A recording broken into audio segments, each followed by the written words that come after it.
कोसरे पर्यटन स्थळाच्या विकास कामाच्या गुणवत्तेवर प्रश्नचिन्ह। तालुक्यातील मौजे कोसरे येथील धार्मिक पर्यटन स्थळाच्या विकास कामाबाबत निकृष्ट दर्जाचे साहित्य वापरले जात असल्याचा आरोप ग्रामस्थांनी केला आहे।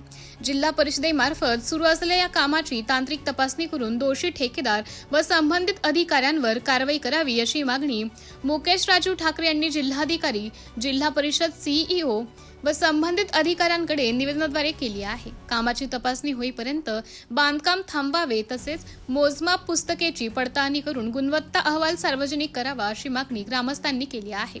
प्रशासनाच्या भूमिकेकडे आता सर्वांचं लक्ष लागलं आहे। भाविकांच्या आणि पर्यटकांच्या सुरक्षेशी खेळणाऱ्या या ठेकेदाराचा परवाना रद्द करून कामाचा गुणवत्ता अहवाल तातडीने सार्वजनिक करावा अशी जोरदार मागणी कोसरे ग्रामस्थांकडून होत आहे।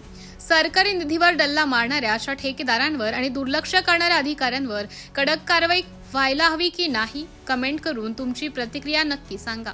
हा व्हिडिओ जास्तीत जास्त शेअर करा जेणेकरून कोसरे येथील पर्यटन स्थळाच्या कामाची निपक्ष चौकशी होईल। नंदुरबार जिल्ह्यासह उत्तर महाराष्ट्रातील सर्व महत्त्वाच्या घडामोडींसाठी आमच्या चॅनलला आता सबस्क्राईब करा। धन्यवाद।